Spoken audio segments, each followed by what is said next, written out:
This is the value of wrestling, the revolutionary force in wrestling podcasting. Hey, it's your boy Miguel G with the Value of Wrestling New Japan Rebound Podcast. I have a guest for you, folks. Yeah, that boy. Hey, man, shout out the Value of Wrestling. I'm right here with the Big Oos, San Jose. We gonna shut this shit down. Love and respect, though, man. Value of Wrestling. Hello. Man, thank you, brother. Thank you.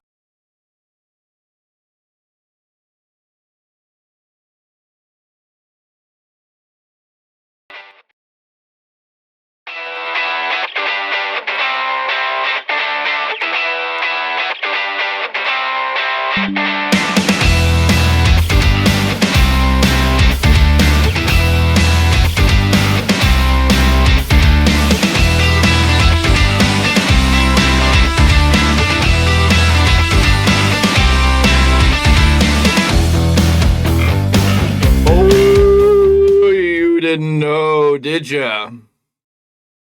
Oh, ladies and gentlemen, I'm the Big Tyme, and I'm back in the studio with another Big Tyme Rants, where you're going to break down some stuff. We're going to go over some ideas. We're going to rant and talk about some stuff. We're going to be here later tonight. Me and Mr. Clark are going to break down everything that comes out of the WWE Elimination Chamber press conference event tonight. Lots of speculation going on there. We're going to break all of that down. We're going to talk about all of that and everything leading into that. So it is definitely going to get very, very interesting what is going to happen tonight. And we're going to be here to break that all down with a special live edition. I don't know if Mr. Z will be joining us, but we will get in touch and see. But somebody will be here to break that down. Ladies and gentlemen, not a whole lot of news to report. There's different things out there. There seems to be a lot of heat on John Cena for his comments about Vince McMahon when questioned about the Vince McMahon situation. And we are definitely in a different age and era. But today's news, the thing I want to rant about today is how AEW is now the WCW of maybe the 90s, maybe the Jim Crockett era. Has AEW now become WCW? Are they everything that WCW did before WCW figured out how to get in the competition? Is this a good thing for AEW? Is this a bad thing for AEW? Can Tony Khan learn, or is Tony Khan sinking his ship as a mark more than a Booker man? Now, the recent news and the big news coming out of AEW as of last night, huge news that we all know. If you haven't paid attention, I don't know what to tell you, because it's plain and clear that AEW has hired. Where is this news? I wish I would have had this up. I totally have lost. It's been the big talk, and I had it here a second ago. Wow.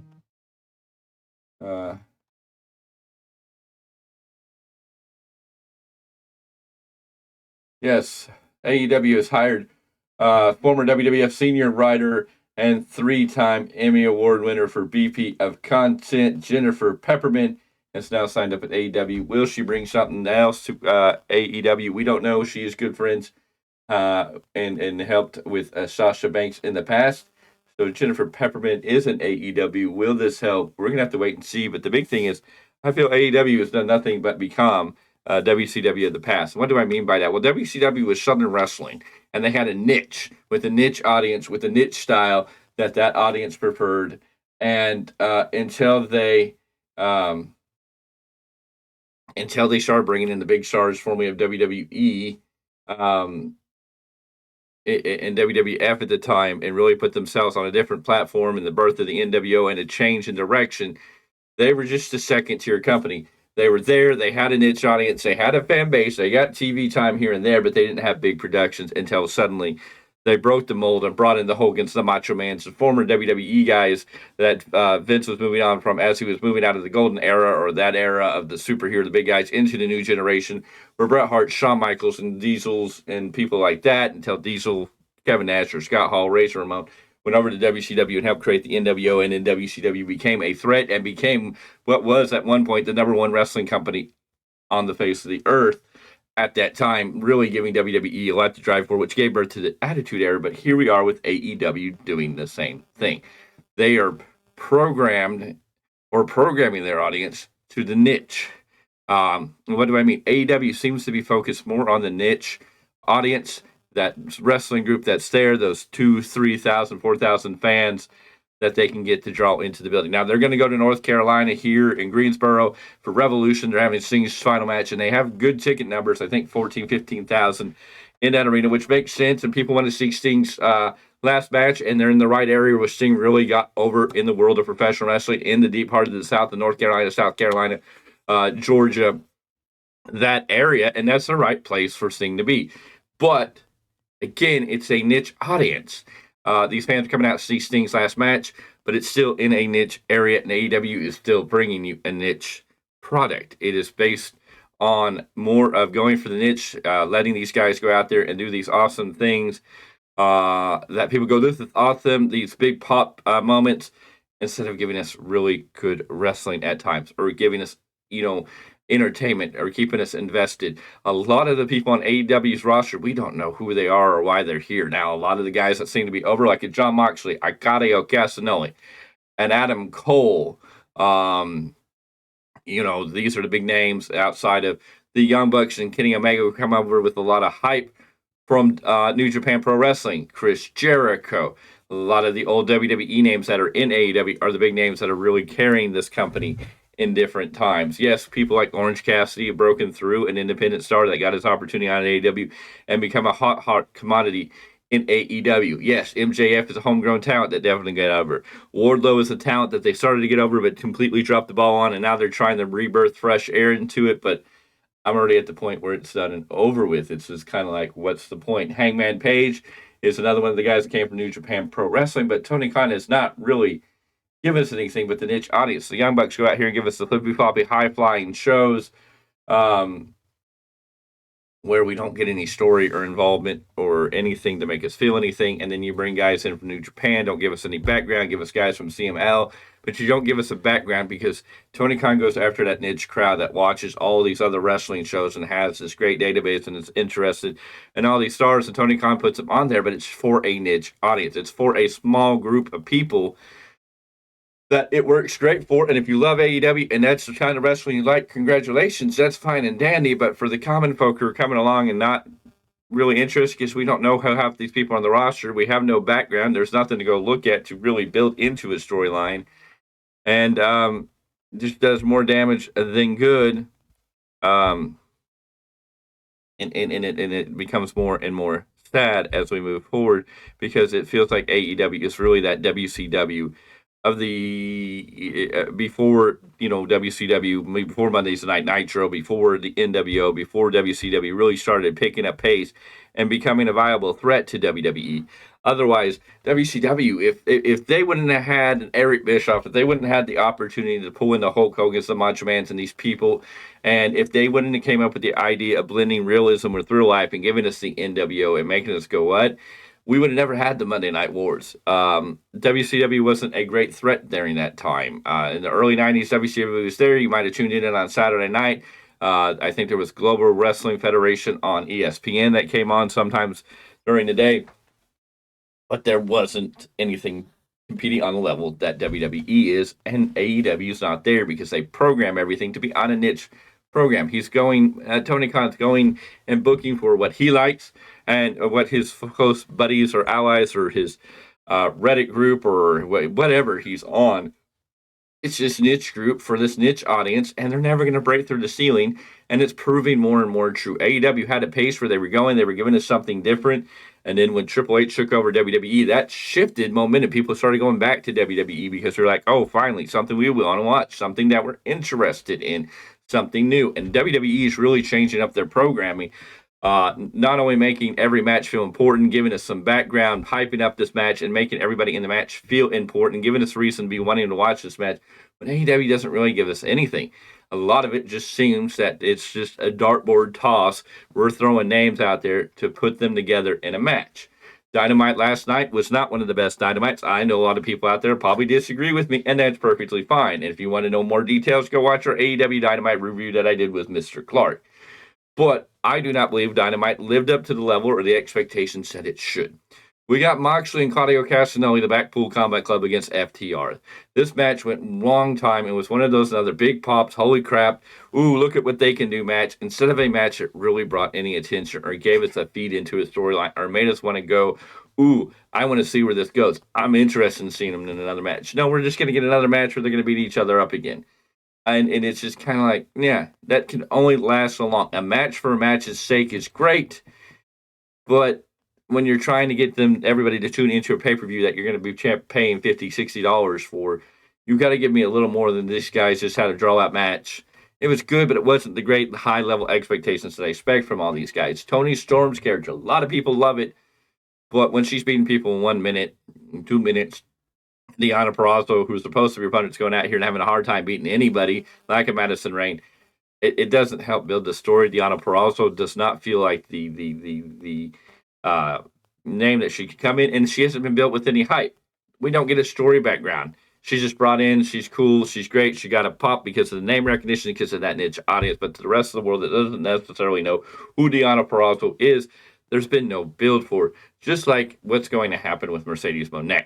Mercedes Moné is going to be very lucky because she's going to have hype coming from WWE and New Japan Pro Wrestling.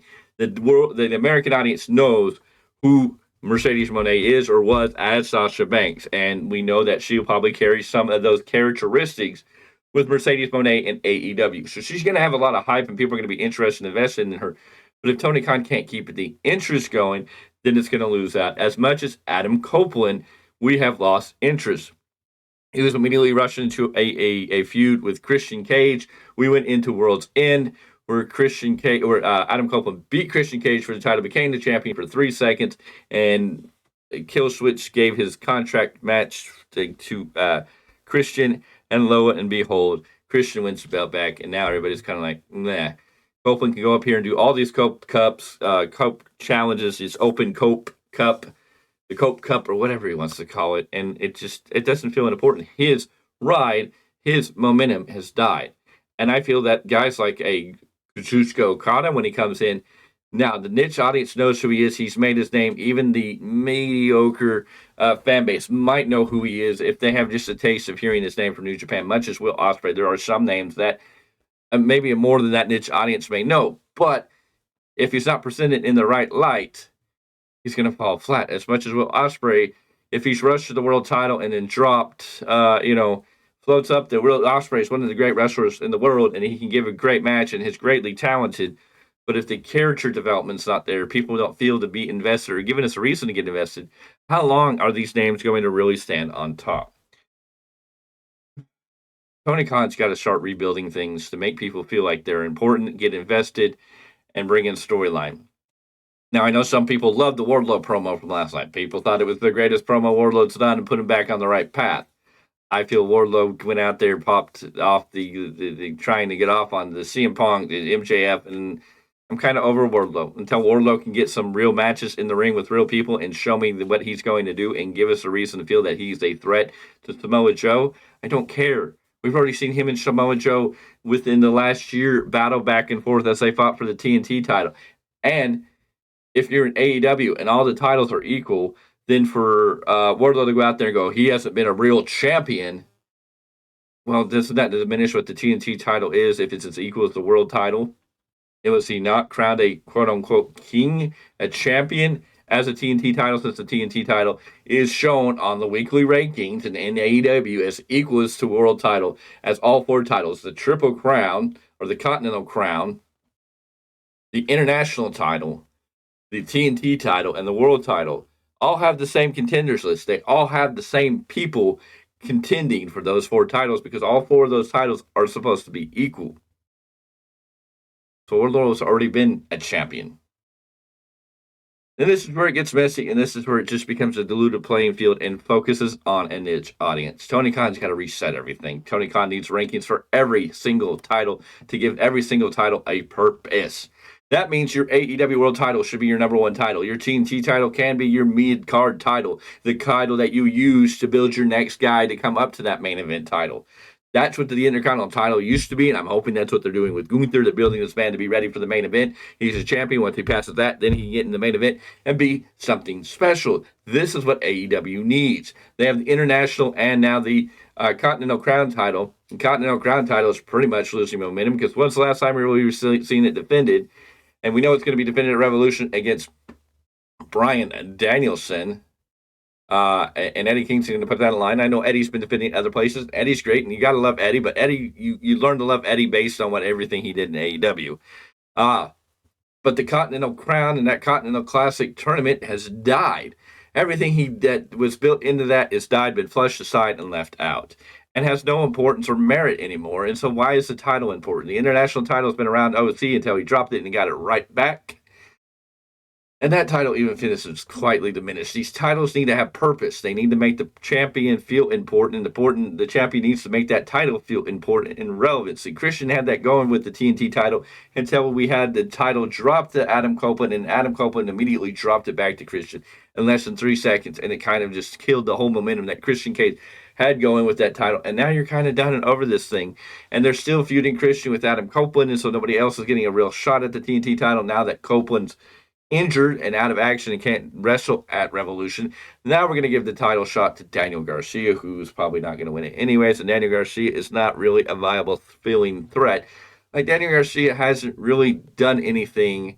He couldn't even beat Adam Copeland. That match went to a draw. So why does he deserve a title shot other than the fact that Adam Copeland's injured? And Daniel Garcia, who does he really beat to make it feel important? These are the things that are just killing AEW. AEW feels like an old WCW. It's there. It has moments of greatness, but just doesn't hold a candle in the wind to what WWE is bringing us and what WWE brought us at that time period.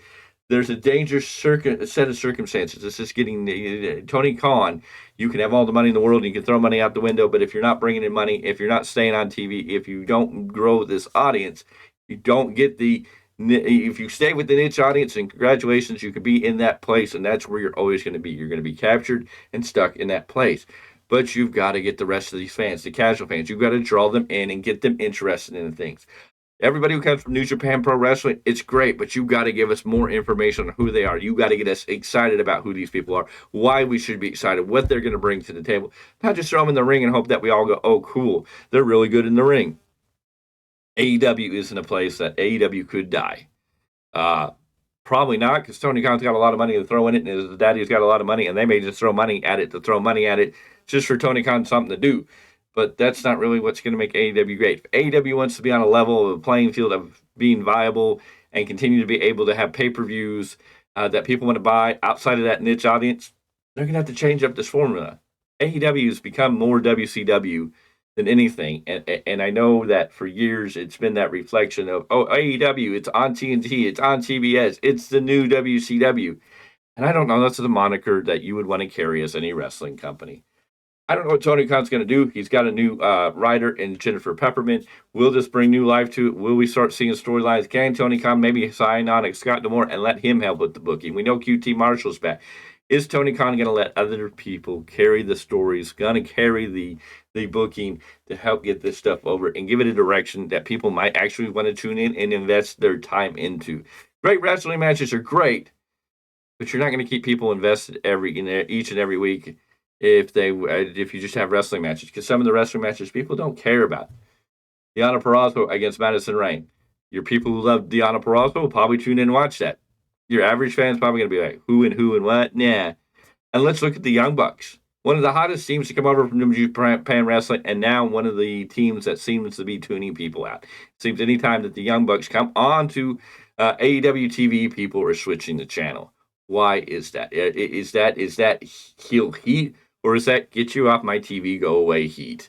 What has gone wrong with the Bucks that people are tuning out of AEW when they come on TV because we're just done? It's great. They can flip, they can flop all over the show. But again, I'll say this. Who have the Young Bucks really, really helped make? And that's the key. The Young Bucks are supposed to be here to help make people. Omega is one of the best wrestlers in the world, and unfortunately, he's out of action. Jericho is looking like his time is coming to an end. And AEW is just stuck in a limbo place where there be more and more compared to WCW and more like WCW early 90s, not WCW Nitro, not WCW Thunder, not the big rise of WCW when they went 83 weeks against WWE.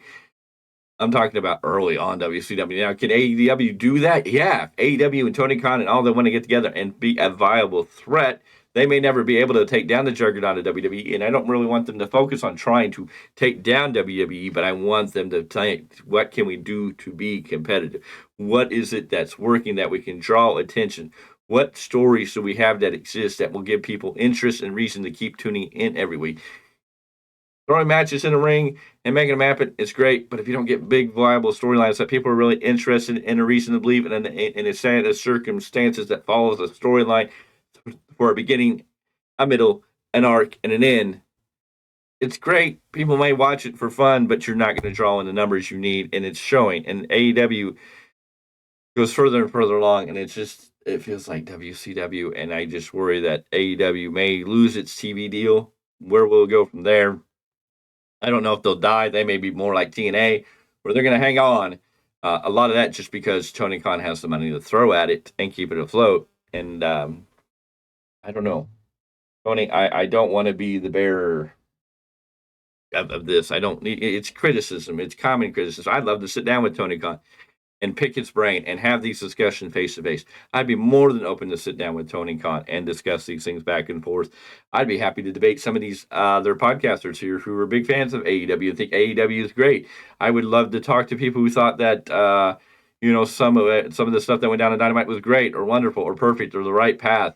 And discuss these things because my view and opinion, it wasn't. I'm kind of over Wardlow. Why should I invest in Wardlow? He gave us a good promo. Was it a shoot promo in a sense? Yes. He touched on some real life stuff. Creative is the enemy to Wardlow. They destroyed him. But right now, I don't care. What has he done to really switch it? He can come out and talk, but I need action at this point. And the 6-man tag where you have Swerve and Samoa Joe, who are supposed to be these enemies, and these two guys who are fighting for this world title. And that match goes down, and we don't get anything in that match that continued the storyline or got you invested to go, ooh, I want to see these two guys go at it. Swerve is great, but again, if you're not continuing to build that heat or be like, to somebody else who's tuning in, how do Swerve and Samoa Joe pretty much work together with that very, very minimal issues? And then Swerve kicks Samoa Joe in the side of the head. Yes, it's accidental, but Joe just, okay, it was an accidental, big deal. We'll just keep going. But these two are supposed to be...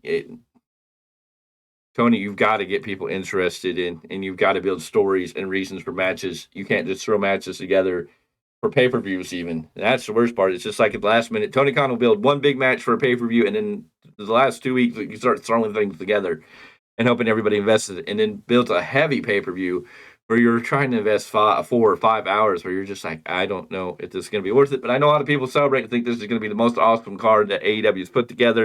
And if that's how you feel, please join in the comments. Tell us what you think. If you like this video, go ahead and hit that thumbs up. We appreciate it. It helps us get out in the algorithm. Please like and share this video with your friends, family, and everybody that you know that loves the world of professional wrestling. Let's have that discussion. Get in the comments below. If you liked it, if you don't like it, if you agree, if you disagree, it's perfectly fine. Let's just keep it respectable, because that's what it's all about, is having this discussion back and forth. And I'm willing, if anybody out there wants to have this discussion, come on air and discuss it. If you're a podcaster and think I'm wrong, let's do a debate. Let's put our point of views out there. You can say your piece. I will say my piece. We'll have that debate because that makes life really fun. At the end of the day, we can still respect one another and grow better for it. But anyways, ladies and gentlemen, on the Big Time, this has been a Big Time Rants. I thank you for being here, and I will see you on the next one.